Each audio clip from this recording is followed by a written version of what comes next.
Hi friends, I'm Blue Mitchell, photographer, publisher, and now podcaster. You're listening to The Diffusion Tapes, a podcast where I chat with photographers, curators, and writers working in the field of fine art photography. More specifically, these tapes are conversations with people I've befriended on my journey as an artist and publisher. So now I get to learn a little more about these folks that I admire and respect, and I'm inviting you into our conversation. Welcome to The Diffusion Tapes.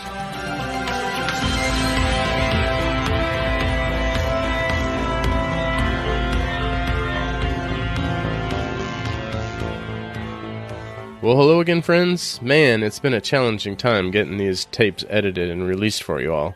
A big thanks goes out to you that are actually sticking around here and listening to me on this journey.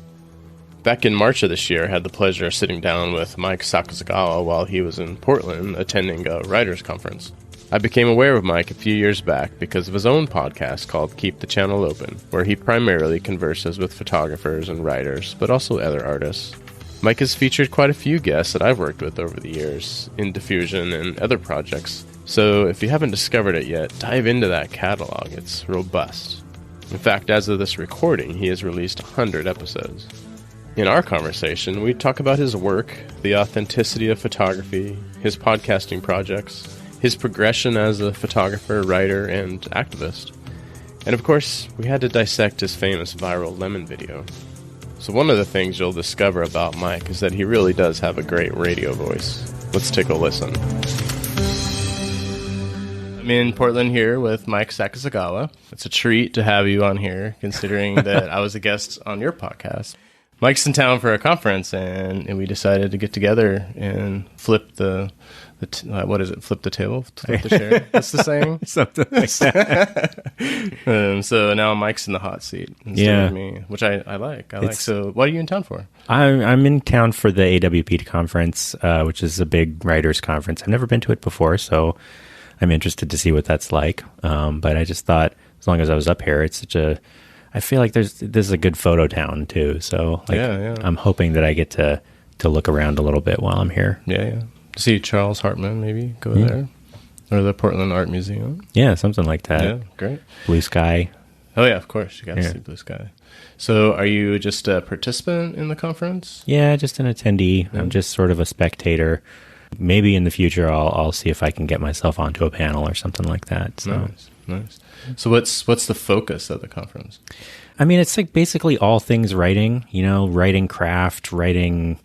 Networking, presentations by different small presses. And I mean, the panels go all over the place, from stuff like, how to survive your debut year as a novelist to, writing from trauma, or, there are a bunch of different ones that different friends of mine are doing that are sort of like one of my friends that I'm hoping to get to see her panel. She's doing one that's all about writing as an immigrant. There should be a lot of interesting stuff, but also for me, it's just a big thing. It's the same thing with photo festivals. It's really just like a chance to sort of put a face to all the names that I know, and because I've gotten to talk to a lot of writers for my show, and I've never met almost any of them in person. The photographers I actually have met a fair number now in person because of Medium, but or other just photo stuff happening in San Diego. But the writers are sort of. San Diego has a literary scene, but it's that tends to be a lot more concentrated in like New York.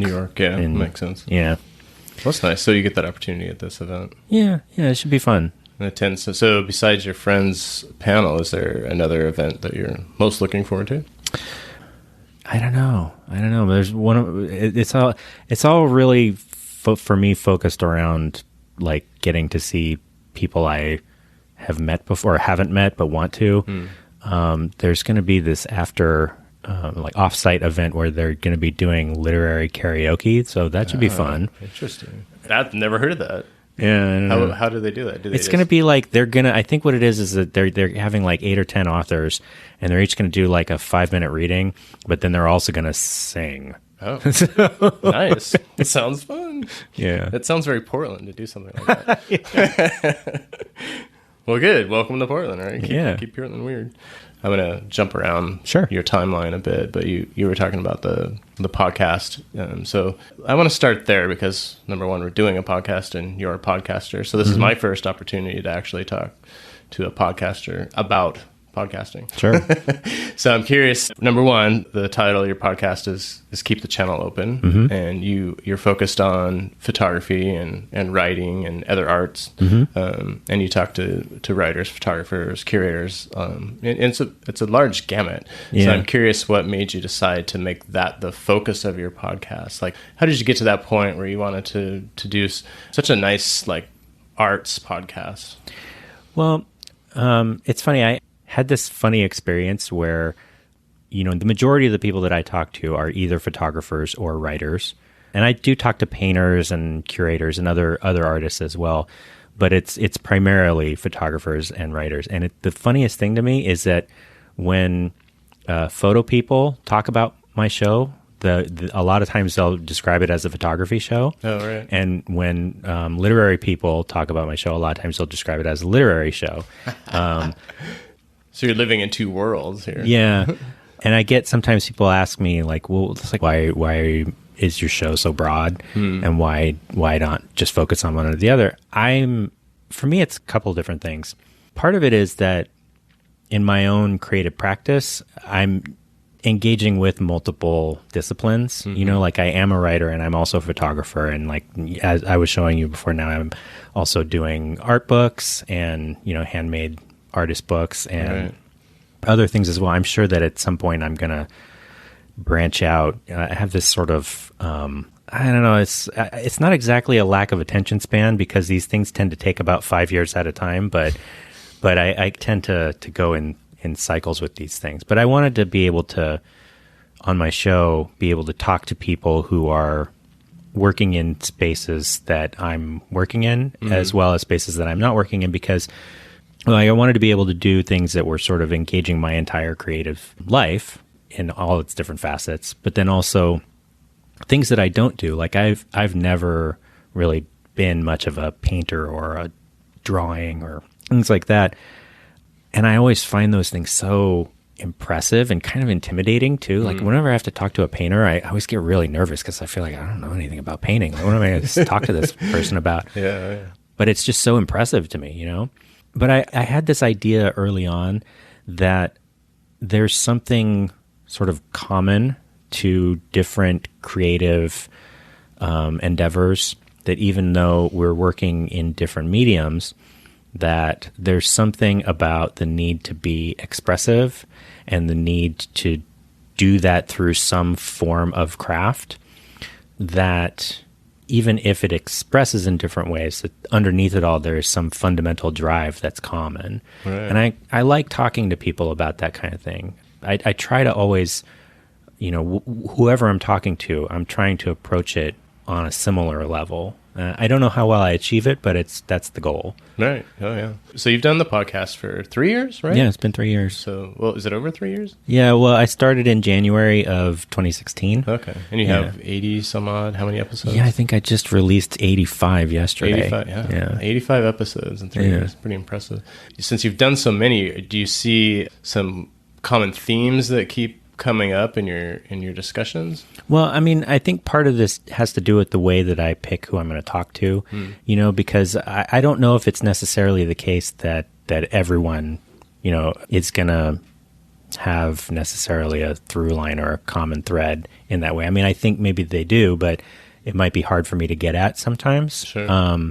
But I'm always picking, like just recently I was talking with a photographer and I was sort of introducing myself to her at an opening, and she asked what kinds of photographers I like to talk to. And I said that's a good question. It's something that was timely too, because I hadn't really thought about it much for the first couple of years I was doing it. But I do find that I tend to be interested in talking to people who have a relatively conceptual approach to the art form, that even though there are a lot of types of photography that are not necessarily conceptual, or that the people who make it wouldn't think of themselves as conceptual photographers.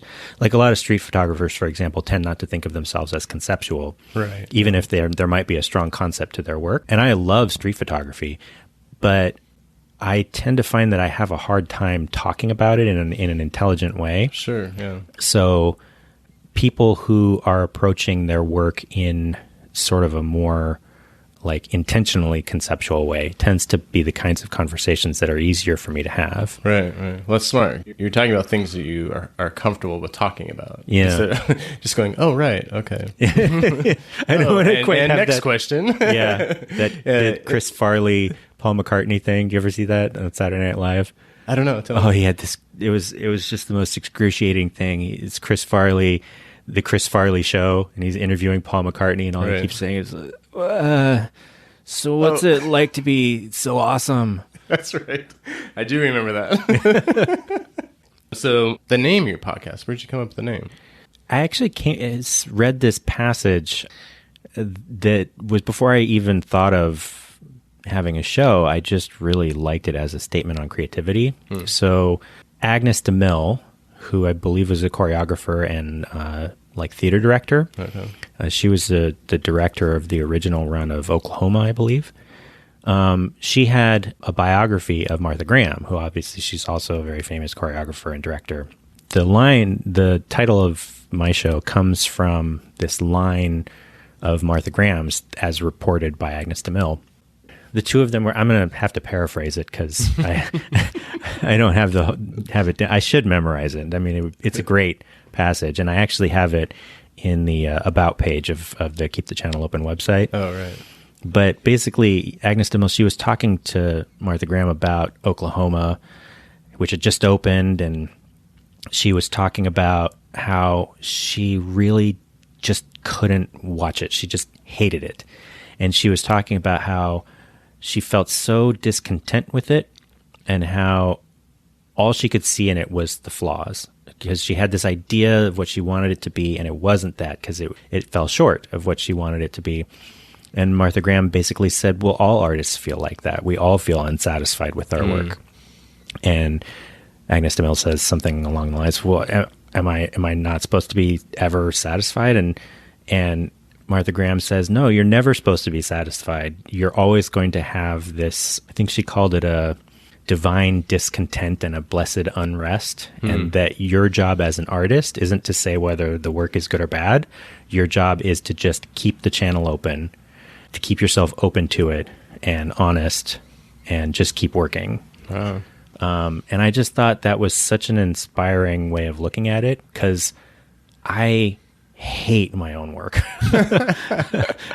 I've finally come to the point where with my own work, once I finish a series, and I have some series now that I've been done with for several years, I can finally sort of come back to it, and it's not excruciating. Oh, right. But especially if I try to read my old writing, it's just like the worst. I hate it so much. It makes me so uncomfortable. Sure. And some of the things are like I had published maybe 4 or 5 years ago. I just, some of them I actually had to ask to have them taken down because they were so bad. Well, we are our own worst critic, right? Yeah. Well, and it's with photography. I feel like with writing, you can nitpick it a little more than you can in photography. I mean, of course you can in photography, but I feel like there's more concrete things that you could analyze in the words and the way you're using your words. Yeah. I feel like what writing does, I spend a lot of time trying to think about what writing and photography do differently, like what their strengths are. And like, because a lot of my work, it involves bringing those two things together in a way that hopefully is harmonious. But so I've spent a lot of time thinking about, what can you do with this, and what can you do with this, and what can't you do with either one? And I feel like what writing really does well is specificity, that writing allows you to just say a thing and you've said it, right? Right. Whereas like with photography, you can only sort of suggest things, I feel like. I mean, which seems really backwards, I think, to people who are not necessarily as acquainted with photographs. Like most people tend to think of the photograph is the thing. Yeah, exactly. Right? But I think, as the artist, what we know is that the photograph is not the thing, and it never is the thing and never could be the thing, but it suggests the thing, right? And so for me, if I'm trying to describe an emotion, I can do that with writing, or I can do it with a photograph. But I have to come at it in a photograph. If I'm trying to photograph an emotion, since it's not visible, you have to kind of come at it at an angle. Right. And you kind of have to, the photograph sort of leads you there, but you have to make the jump yourself. Where with writing, you can just say the emotion, and describe it very, you can describe the interior of someone's mind and heart. You can't do that with a photograph, which interestingly to me, I think that a lot of times the photograph allows you to have a more profound, there's something I think more immediate, if sort of paradoxically, about the emotional experience of a photograph, because once you've made that leap yourself as the viewer, then you feel it directly instead of having to parse it through understanding, understanding in language. Sure. And part of why maybe this is why you don't like your work in hindsight sometimes is because there's this looseness to photography where it can be interpreted in different ways depending on whatever lens that you come at it with, right? Which that's what I've always liked about photography is that or any art for that matter, painting or not, visual art, that because the person brings their own experience to those things. And with writing, you still bring out your own experience and how you're interpreting maybe a fiction, how you're interpreting the story and how you visualize things. It could be much different from how your neighbor visualizes the same, passage or whatever, which is why so many people get mad when a movie comes out based off a book and the characters don't line up with what they imagined, right? So that becomes a problem for people. And then they discount it, so which is... It's pretty hard to be successful in that way, right? Yeah. As a movie maker, there's going to be people you piss off. Yeah. Well, there's going to be people you piss off no matter what. I mean, I've had people get pissed off at me for things that I've done as a photographer or a writer. A lot of things for me with my earlier writing that I tend to find the most embarrassing is, interestingly, photography has sort of led me to being, I think, a better writer in this way, that my older writing tends to be about things that I think, like I think this, I think the world is this way, or I think people are like this. And those tend not to age very well. Right. The things that you think when you're, 22 is not necessarily the same things that you think when you're 32. Right. But once I sort of hit on the idea that I'm taking photographs of my own emotions, I'm sort of trying to express my feelings through the photographs. Once I start doing that with the writing, which was something I had to kind of mature into, I think, I might not feel the same way as I did when I was describing my feeling before, 5-10 years ago, but I can still recognize that feeling was a valid feeling, for that time in my life. And that's easier for me, I think. Yeah, that comes with even memory, thinking about how you felt in a certain situation, think, oh gosh, I was so young and dumb, or, I was naive, or because you get life experience and you go through different things, you think, things do change, but being able to recognize that was valid. And also it helps you, this is a good segue, it helps you as a parent, looking at your kids going through some of the stuff that you went through growing up. I read your artist statement earlier today for All Good Things, right? And it starts out, "Someday I will die," and I had to chuckle when I read that, but it was also like, it was almost so sort of like being stabbed a little bit in the heart at the same time. You say, "Someday I will die," and then you go on to illustrate how having kids make you more aware of the passage of time. Yeah, and even without looking at the work, just reading your artist statement, I had such a familiarity to me as a father, and I'm going through the same kind of emotions of, I didn't think about the fact that I will die, and really that much. It wasn't really on my mind as much as it has been since I've had kids, and I don't really understand exactly why that's happening. Yeah. But I did like that you were talking about how you're more aware of the passage of time because you see your kids growing up, and there's so many significant changes as you're watching them. And so I'm curious, did you start that series with that in mind, or is that something that just kind of came about as you were shooting? So one thing for me is that I can never shoot to a brief, like I never start with a concept. Sure. Which it's another thing that I'm often very envious of people who can Right. just sort of come up with an idea and then just make it happen. To me, that just seems like magic, like being able to invent is something that I've always been very jealous of. Sometimes I say I'm not very imaginative because I don't, or creative because I'm not. I feel like I'm more responding to things that I see rather than creating things. Sure. It's a creative response, though. Yeah, I hope so. I always say that if I have any talent as anything, as a writer or as a photographer or any kind of artist, that it's a talent for being able to observe things and explain them to you, explain them to the audience. I started shooting those pictures, like everybody takes pictures of their kids, right? And sort of like I was saying to you before we started rolling, that at the beginning when I was taking pictures, I was really mostly just trying to take pictures that were pretty. And so I would copy different lifestyle or wedding or event photographers, what their style was. Sure. And what I found was that I started getting really attracted to this sort of portrait and event photographers who aim for a more quote unquote photojournalistic style. I mean, I think there's probably lots of people who have opinions about photojournalistic weddings or whatever, but it was just it was interesting because people like, I don't know how you pronounce his name. I think his name is Jeff Askoff. He's this English wedding photographer who I don't know if he was calling himself this or if somebody else called him this, and then he made it part of his marketing. But he was calling himself the Cartier-Bresson of wedding photographers. Oh my! That's pretty grandiose. Yeah. But I doubt he came up with that on his own. Sure. But his photographs do have this sort of reportage kind of decisive moment feeling to them. And that sort of led me into, trying my hand at street photography and then taking those principles and applying them to the photographs I was taking of my kids. What I found was that I was really interested in trying to capture moments that felt authentic. I remember, so I started showing those photographs at reviews at the very first Medium Festival, which was in 2012. So I'd been working on this series for about 2 years by that point. And the problem was, and actually one of the people that really helped me with this was Aline Smithson. She's really great in a review. Yeah, if you ever get the chance to have her review your work, she's very sharp and very helpful. I thought what I was doing at the time was that I was trying to describe their existence, that I was trying to describe childhood. Right.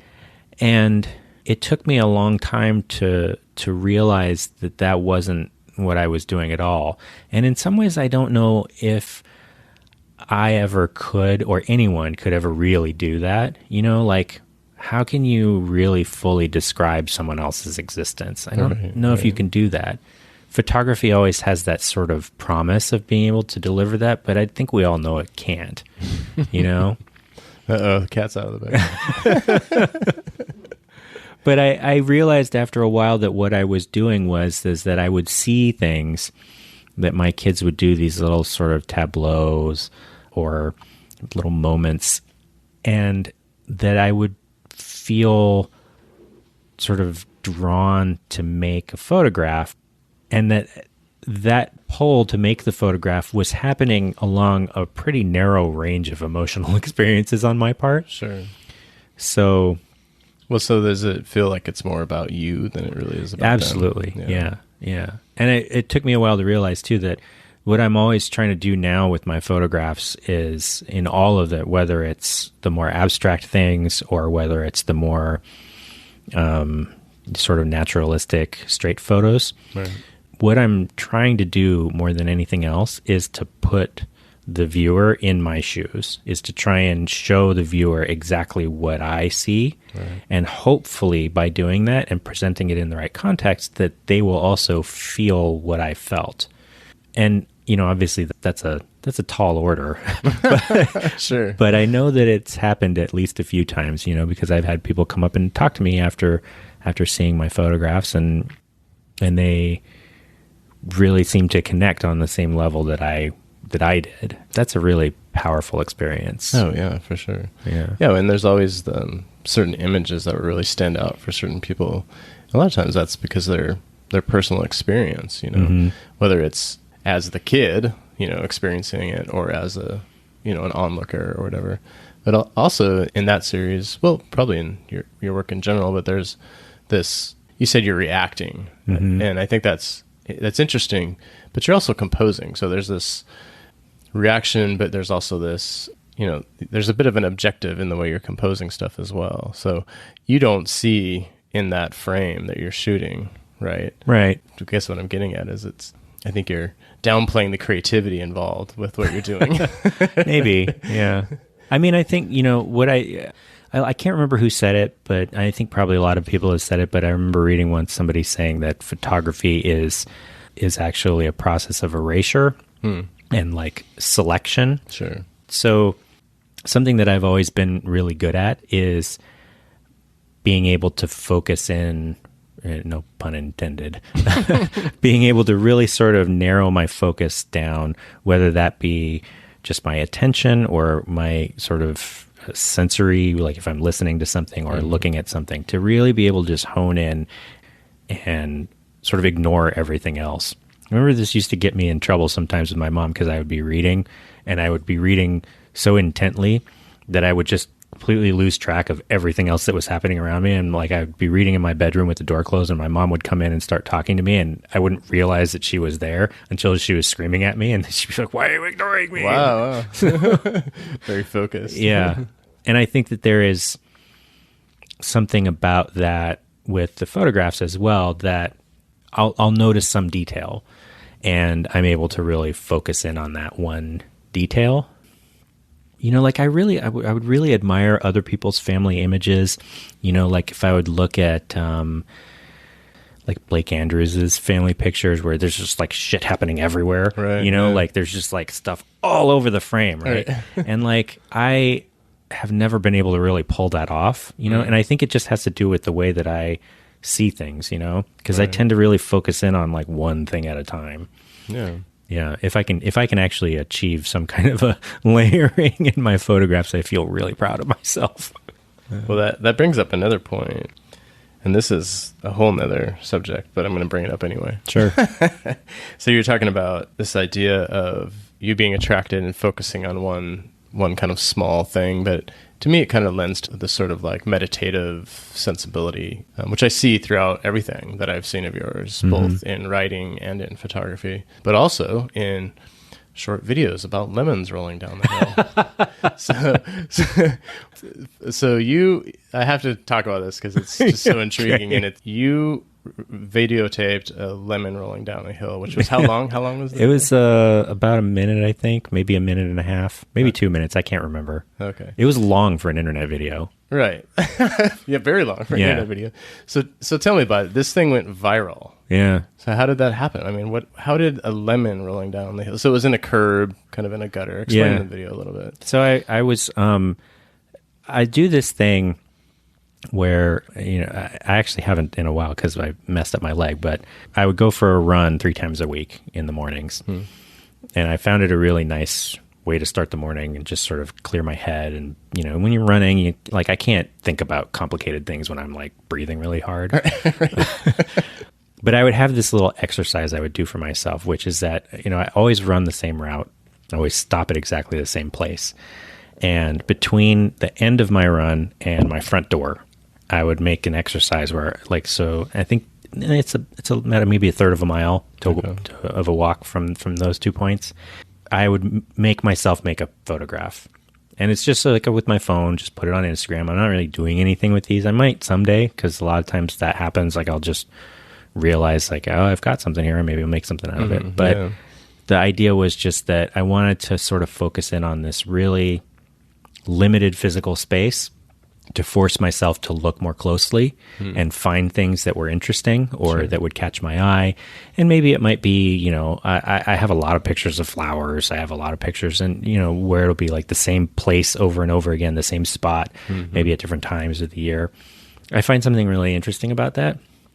And so I was coming home this one day, and I had just come around the corner at I live on a hill, and I live like right at the middle of this hill. And I was just coming down the top of the hill, and I was just in that mode of looking around, and I happened to see this lemon rolling across the street. I was like, why is there a lemon rolling across my street? So no people around? Just No, there was nobody. And I finally figured it out because there was actually, it must have just fallen off of this tree that is at the top of this hill and rolled down. It rolled across the street in front of me, and so I started following it.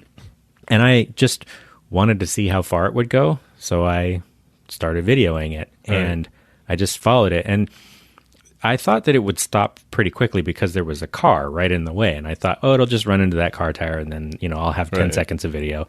But it like sort of dodged the car and just kept going until it got all the way to the bottom of the hill. It was about a quarter mile, and as to why that went viral, I don't think you can really explain it, right? It's sort of, things just sort of happen. Did you post it on your Instagram? I did post it on Instagram, but it actually didn't. Instagram limits you to 1 minute, so so I couldn't get the full video in there. But I put it on Facebook and Twitter, and this is just like what I do, right? I'm just on social media, probably more than is healthy, but I just put everything out there. Right. And so this video wasn't like unusual for me. Like I post things all the time, like maybe other short videos of like it's sort of a cliche, but it's like, like I'm like that American Beauty kid, like if I happened to see a paper bag flying around in the air, I probably would take a video of it. But like for me, it was a lemon that one day. And I do this all the time, and most of them get like 30 views and then move on. Right. I think what people, when people talk to me about it, they would talk about it having a sort of a narrative to it and having this sort of drama. A lot of people would say they were rooting for the lemon. Right. Because it does have this thing where, because I didn't mean to do this, but just the angle that it's shooting, it doesn't seem like it's rolling down a hill. It just seems like it's just rolling flat. Right. And it sort of starts to slow down a few times and then picks up speed again. And, right. For some reason, a lot of people think that there are piles of pennies lying around in my gutter, but those aren't pennies. They're leaves. It made it past the pennies. Yeah. Sometimes some people used to get like at the beginning, people were getting really mad at me because like I'd have like that thing has something like 80,000 replies to it or something, and I can't respond to all of them. It's like, but a couple people were like, "Stop ignoring me. Where are their pennies?" And I'm like, they're not pennies. I'm sorry. Interesting. Wow, people really got worked up. Yeah. What I think so curious about it is, like you said, there's no way to know like why these things go viral, and everybody, you mentioned that people were rooting for the lemon. But one of the things that I really thought was interesting, maybe it was like a narrative. There was this narrative feel to it, but it also had that kind of meditative effect too. And just maybe not even that, but more like the simplicity, just, and kind of like to me, it wraps up kind of what you do in general with your photography and a nice bow with this lemon rolling down the hill, because it's like echoing kind of the way you see in a way, it's like everybody got to see your lemon so they know what you're all about, right? It's like you want to look at your CV, you just show them the lemon video. Yeah. Maybe I should do that. I do think, it is the kind of thing that I would be attracted to. I think when my wife first saw the video, like she was like, "Oh yeah, that's what you look at. That's what you like." Yeah. it like later that evening, it was when we noticed that it started to take off, and we were like, "What is happening? I don't know." Yeah, it was very unexpected, and not real much really tangibly came out of it, but just the phenomena of the whole virus. You infected people. And like, yeah. I just think the whole phenomenon around it, it's just amazing to me. And that, there's many examples of that. Just the lemon thing is so interesting to me. Yeah. It reminds me of as a kid, and I just did this with my kids the other day, making little boats out of bark or sticks and throwing them in the water, and then like rooting for them as they go down the river. Yeah. And hopefully sometimes they go so far you don't see them. It's like, success, they get excited, but or there's eddies that trap them, or they tip over or whatever. So it's the same kind of concept, but it was accidental, which I think is great about it. It's like, no, I didn't put the lemon in the gutter. I just saw it and shot, and I think that's what's so great about it. Yeah. This kind of stuff just kind of happens to me where I just notice things. I think I've sort of gotten to the point where I've, mainly because of the photography, that I've just sort of trained myself to just always be looking around. It can be a little irritating sometimes if like I'm walking around and, you know, sometimes I might like, maybe my wife and I will be on a date and we'll be walking and I'll say, hang on a second, and I have to like kneel down and take a picture of something. And then she's used to it at this point, but you know, she's very forgiving and tolerant of my quirks. Right. Yeah. That's great. Let's back up a little bit. So tell me, you went to school for engineering, correct? Yep, so, that's right. And that's what you do for a day job now? Yep, that's it. What kind of engineering? Well, so I'm an electrical engineer. Yeah, and I work on chips that go in cell phones. My title is, like, if you want my title, I'm a staff ASIC design engineer, but I don't know if that would be super meaningful to the listeners. Well, sure, I'll Google that. Yeah. Did your experience in engineering, did that have anything to do with your interest in the other things that you're doing? Because they seem so opposite, right? Writing. Maybe the podcast is more related because there's some technical to that. You know, I don't think they're very related, except insofar as I think both of those things sort of spring from a similar place, but I don't think one leads to the other. Rather, just that ever since I was a little kid, I've been very interested in how things work and in, you know, sort of taking things apart and focusing on details. And I think my mom has these stories of me as a little boy when I just constantly be taking things apart and breaking them. but you know, with the intention of, I'll put this back together. But I wasn't able to. Right. But you're trying to see how it works. Yeah. And you know, I think that having that same impulse to sort of look underneath rocks or, you know, take apart I remember when I was like 8, my grandpa gave me this old broken stereo receiver that he had, and he just said, "Here, take this apart," and it was great. Nice. But you know, wanting to see the insides of things, or you know, wanting to sort of figure things out, and I have been a very curious person for I think my whole life. Sure. So I think that you know, the engineering science side of myself sort of comes from that in the same way that now the photography and writing and stuff do.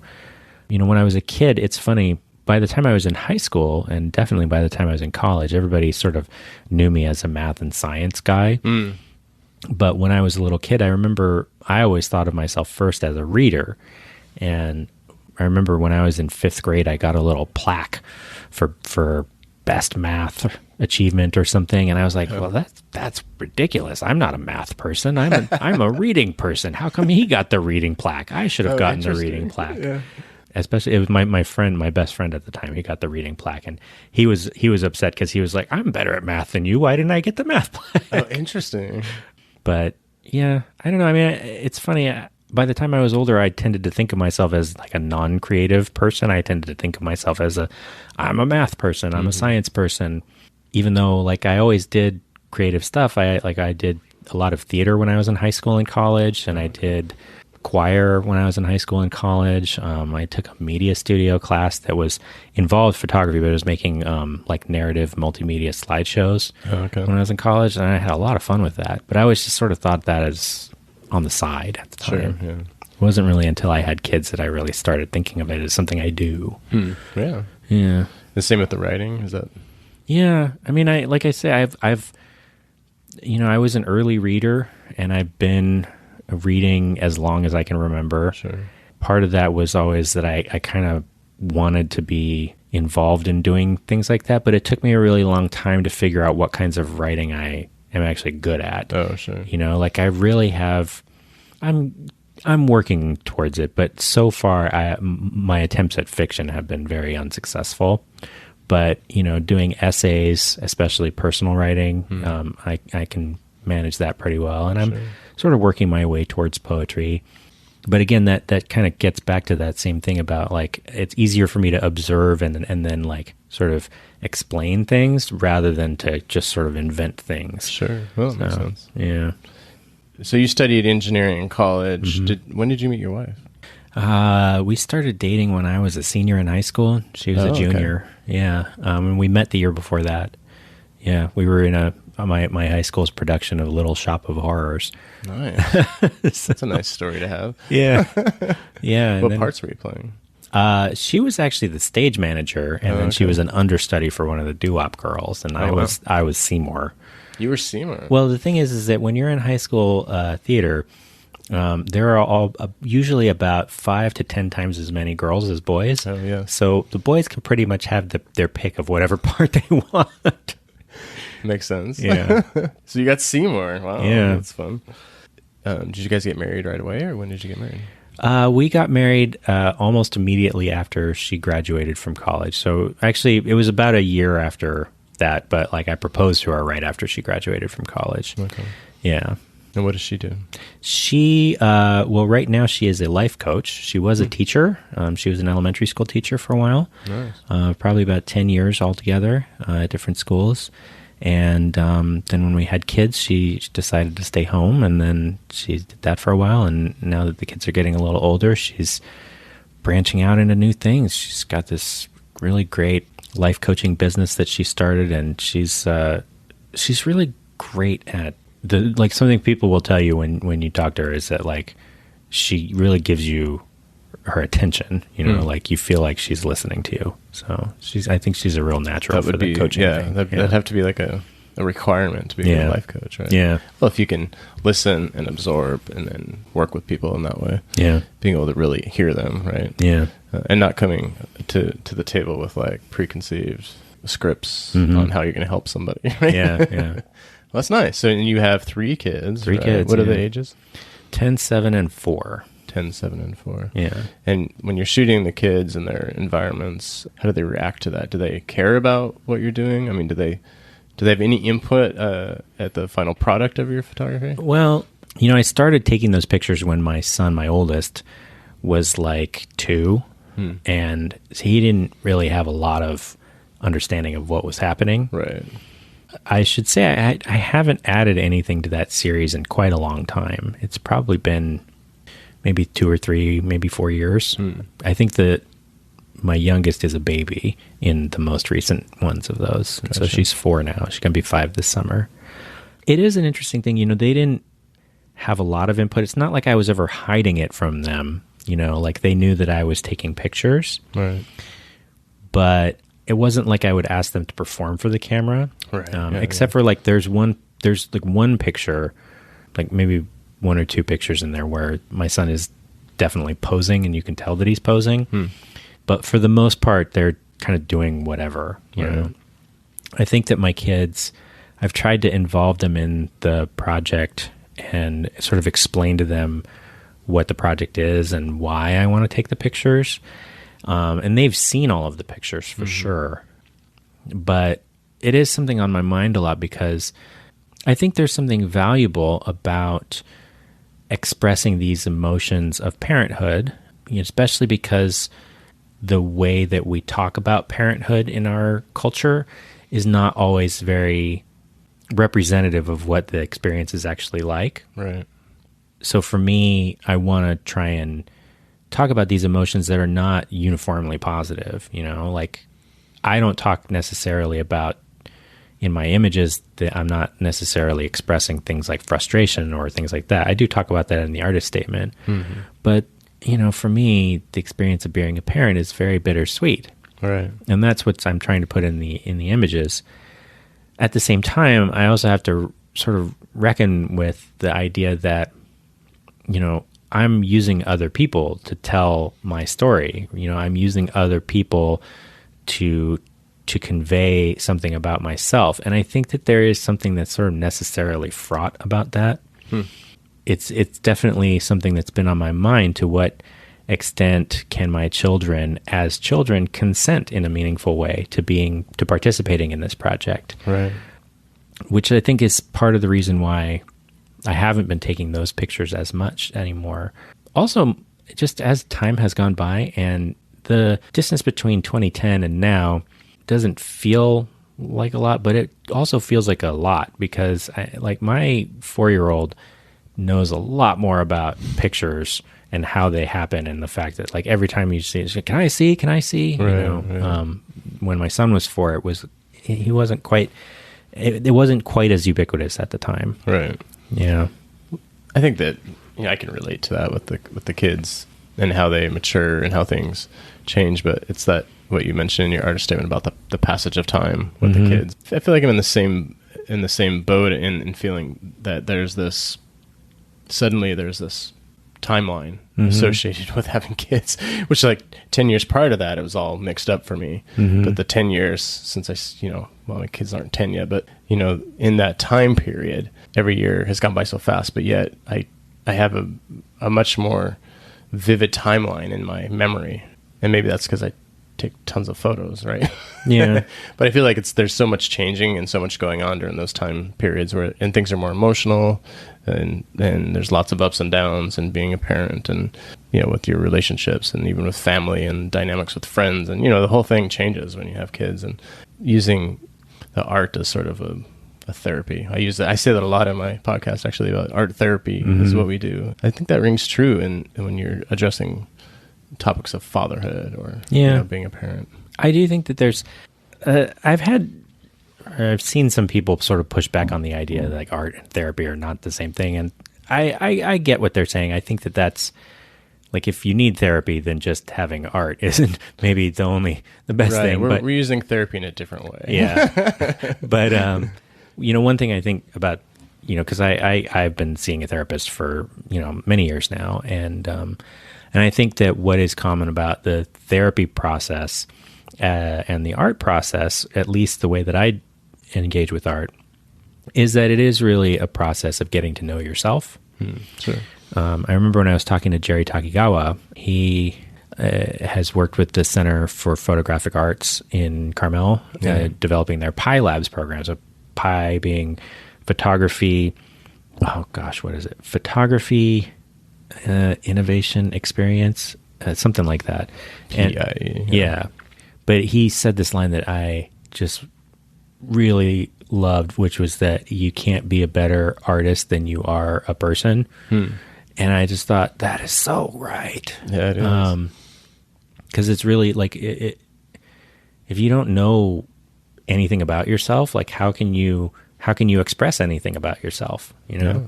So, actually, you know, I find in general that understanding things helps me be okay with it. Like, one of the things that I find with my sort of interpersonal interactions a lot of times, I used to get really upset with people for behaving in ways that I thought were wrong. And it's not to say that I necessarily think that everybody is just doing things okay all the time now. But what I find is that if I understand why people do the things they do, I'm not as angry about it, you know? And it's the same thing with myself, that a lot of these photographs, when they start, because I tend to shoot very instinctively, that I know I'm having some kind of emotional pull towards the image and towards making the image. I don't necessarily know why at first, but oftentimes, you know, particularly with the family pictures and then with my my landscape hometown pictures, that with those two series, when they started, I was being gripped by these emotions that I didn't know how to process, and I didn't know where to put them. And they were just very, very acute and distressing. But I found that by the time I was done, especially like with the It Forgets You series, by the time I finished making that book and like was able to hold the book in my hands, by that point, I still recognized the feeling in it, but I didn't feel it in the same way anymore. That the process of putting the images into something physical and going through that years-long process, by the time I was done, it sort of transmuted the emotion into something that was easier to hold on to, you know, like both literally and figuratively. Are you proud of that, the book, because of that? Yeah. I mean, if nothing else, it was useful to me, right? You know, and it's always my hope that in making the images and sharing them with people, that's something that a lot of times, the most common criticism I get in reviews, especially about my family pictures, are like, why are you showing these to people? You know, like this seems like a really nice personal thing for you to have for yourself, but why are you showing them to people? Like, why should we care? Yeah, that's I think sometimes people just come straight out and say that, but I think that's the implication Right. most of the time. And for me, if the question is why should you care, my opinion is if you don't care, then you shouldn't care, you know? Right. But the thing is, It's not for you. right. For me, I'm hoping, like, I know that for me, making the photographs was sort of emotionally useful. And I know that at least some of the people that see the pictures are able to relate to them and have a very powerful emotional experience on their own. Mm-hmm. And so that's the thing that I'm always sort of hoping to be able to achieve. And it's such a difficult, fleeting thing. But like, if I can make an image and have it be something that someone recognizes themselves in, or it helps them process something, just to know that somebody else felt the same way, then that's like something like a service, you know, like that's something I think that the art can do, you know, but it does require that you have that first, right? Like, and if you don't have it, then you're just not going to see it. That's fine. I used to get really upset about that, but like, I just realized, you know, it's okay, you know? Right. Oh, yeah. Well, that's healthy, because I think a lot of people still have issues with that. I'm not like totally zen about it all the time, you know, especially when somebody is, you know, getting in my face in a review, or like, you know, sometimes people are really nice in reviews and sometimes people are very rude, Right, but right. you know, at least afterwards, at this point, I'm able to be a little more chill about it. Right. So I'm curious, you were talking about dealing with the emotions through the art. Mm-hmm. Is that similarly why you started being more of an activist? Yeah, I mean, I started becoming an activist because it was the end of 2016, and I was feeling in crisis, and I was feeling like something needed to happen. Somebody needed to do something, and I was looking around, and I couldn't. What I started was like, I want to join a group. I want to like look around and join a group, and I'm going to get off my couch and actually help be a part of the solution. Mm-hmm. And I looked around, and there just wasn't anybody that I could find in my community, in my city, that was doing what I wanted to be doing. Part of that was that I didn't know how to look at the time, because a lot of these groups have been around for a long time. But part of it too was that I think a lot of us had, you know, sort of a more, you know, laissez-faire kind of attitude about these things. Oh, it'll just work itself out kind of thing. Yeah. Looking around and not finding anything that somebody else had started that I could participate in, I thought, well, if nobody else is doing this, then I guess I got to do it. So, So what'd you do? you know, I started a local, I don't know exactly how to describe it, a grassroots organization, a grassroots chapter of an organization.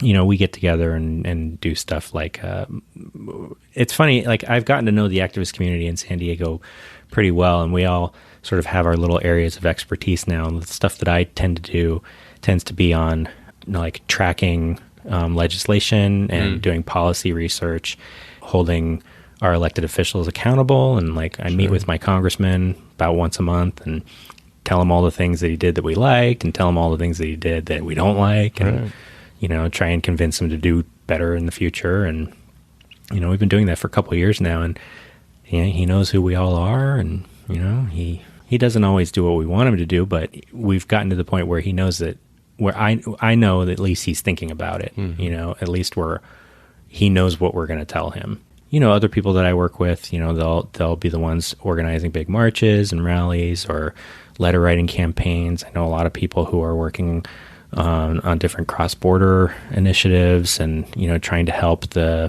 detainees and families that have been separated. You know, there's just so many things to work on, and it feels a little like overwhelming sometimes, because it's more than any one person can do. Yeah. It's an interesting thing, you know, this isn't exactly what you asked, but it's something I think about a lot, is art as activism. It's something that I've talked to several people on my show about, because a lot of the people that I talk to on my show, whether they be visual artists or literary artists, you know, will have work that is based around identity or based around topics that are either inherently political or have become politicized. You know, we talk sometimes about what the art can achieve and whether art counts as activism. Sometimes people will say things like, I remember I was just talking with Matika Wilbur, who, if you're not familiar with her work, I don't know if all the listeners might be or might not. She's a Native American photographer who is doing a portrait project where she's trying to visit every tribe in the United States and make portraits. Did you interview her in your podcast? Yeah. Oh, good. Yeah. So now people can go there. Yeah. It was episode 84. It came out a couple weeks ago. There you go. And she was saying very adamantly that she's not an activist. But then her work is all about creating positive representations of Native people that don't exist. That because like all of what we think of as, Indians comes to us from either stereotypes or from history, and so False history. Yeah, and it's not like necessarily engaging with these are people who are still alive now and who still have life now, and where is that representation? And so I sort of pushed back a little bit. I said, well, like, you are creating things that these conversations that you're creating are expanding our awareness of things. Like, to me, that does feel very activist. Right. Her point was just that, there's a difference between raising awareness and, being the people who are like lobbying a legislator or chaining themselves to a pipeline or something like that. And that all of that needs to happen. That like, if you only have people making art, that it's not going to accomplish those other things. Right. And I think that's a good point. The ways that we understand each other and the world are so based on story and narrative.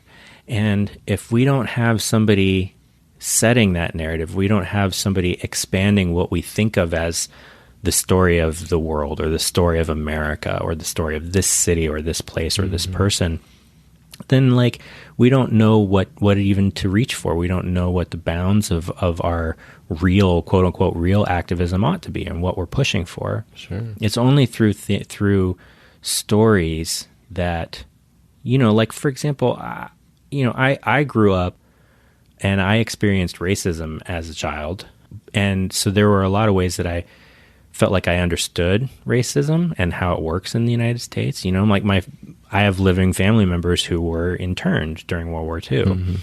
And that is, very important story to understand, but it's just one part of it. And, there were, the place where I grew up had almost no black people in it, like anywhere in the whole like county, basically, but certainly not in the town that I lived in. Sure. And so like there were a lot of ways that I didn't understand what kinds of challenges black people face that are different from what Japanese people face. Right. Oh, yeah. I didn't understand that until I was in my 30s and started being able to read these stories. And it's the art that really allowed that access. Sure. The education and really the stories are the easiest way to educate, I think. Yeah.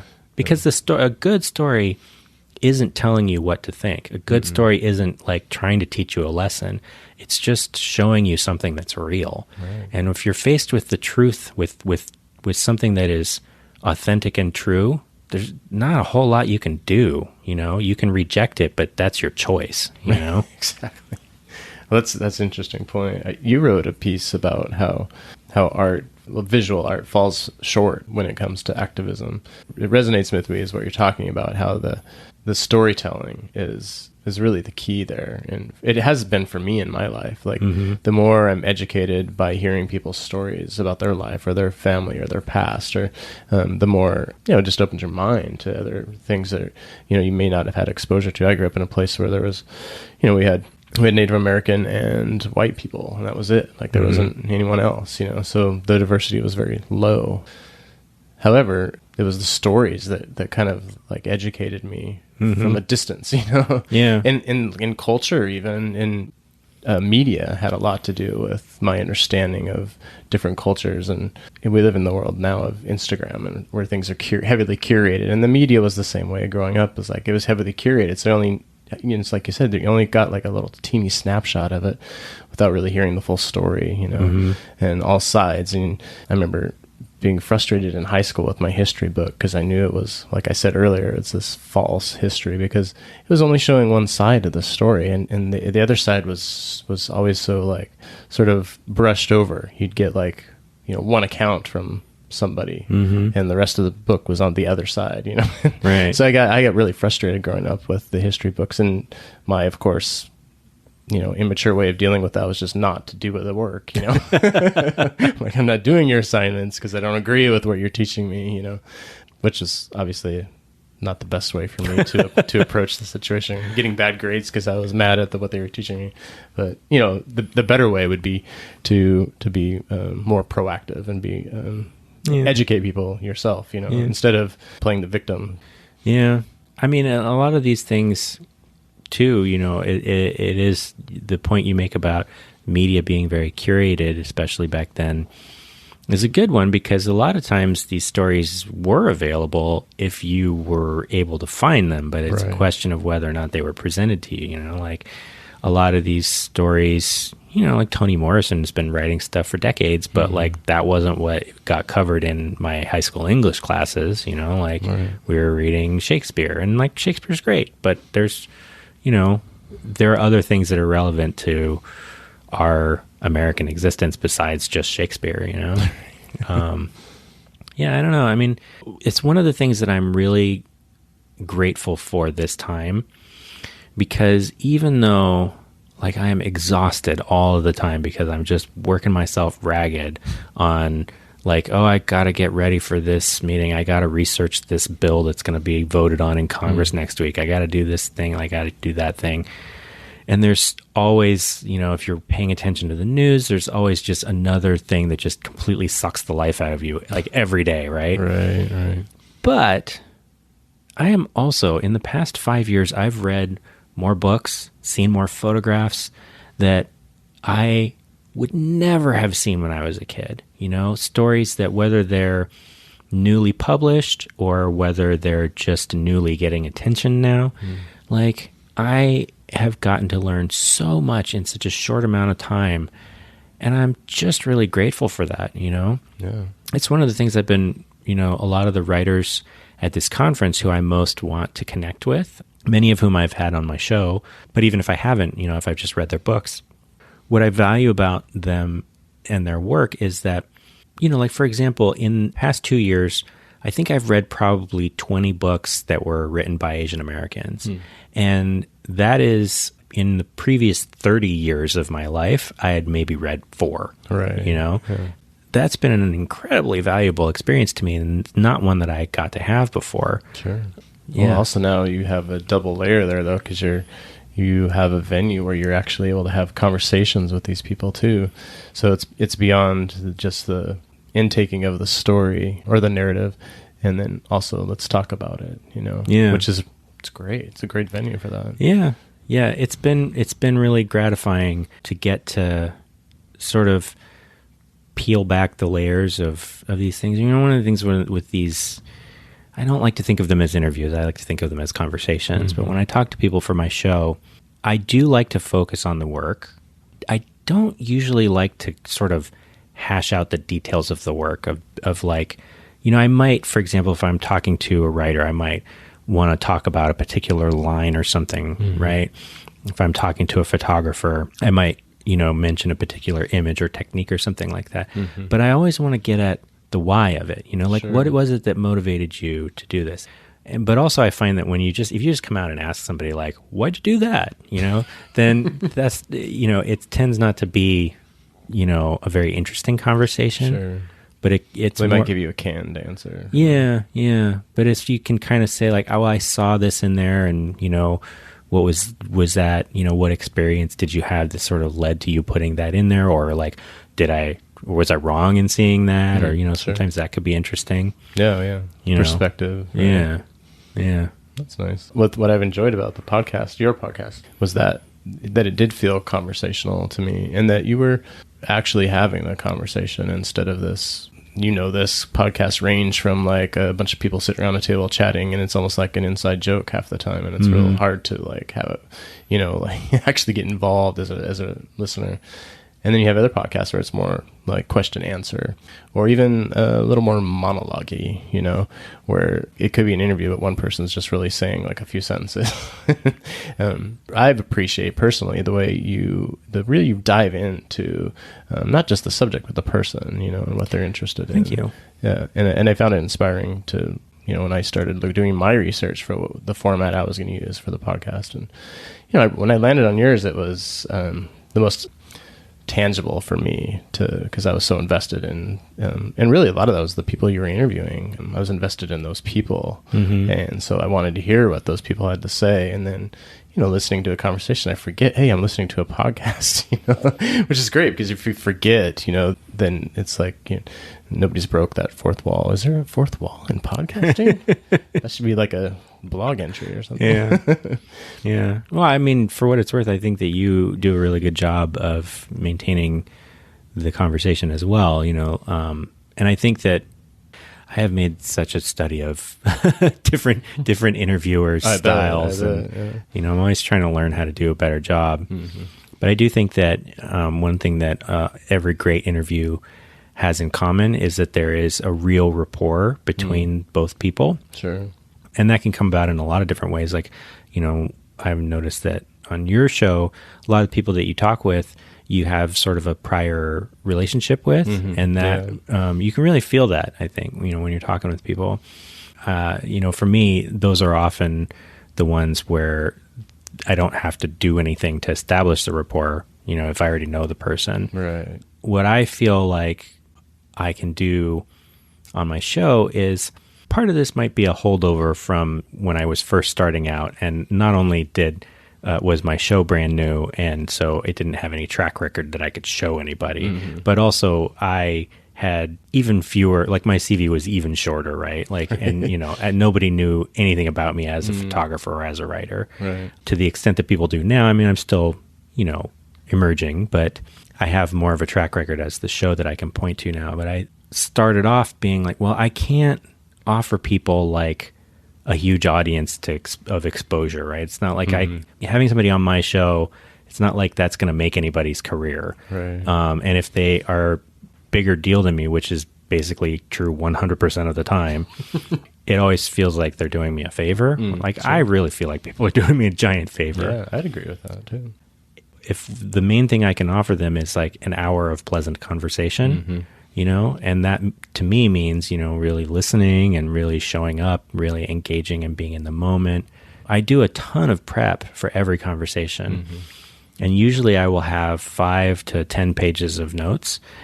I at most ever cover like 1 page of notes because, you know, I want to have something to keep it rolling, but most of the time I just sort of get caught up in let the conversation flow. Yeah.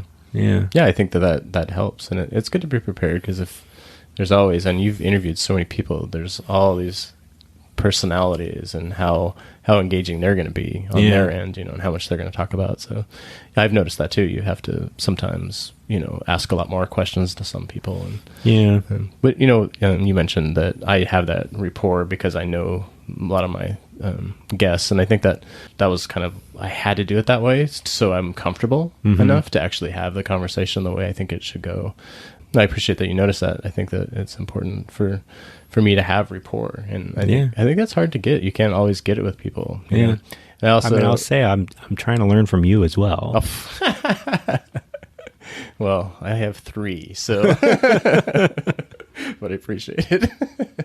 Well, anyways, we are at time here, so I think that's a good place for us to leave off. All right. Is there anything else that you'd like to talk about? No, I really appreciate you taking the time to talk with me. No, I'm glad you're in Portland. This worked out really good for me. It's been a treat. So. Thanks a lot, Mike. I appreciate it. Thank you.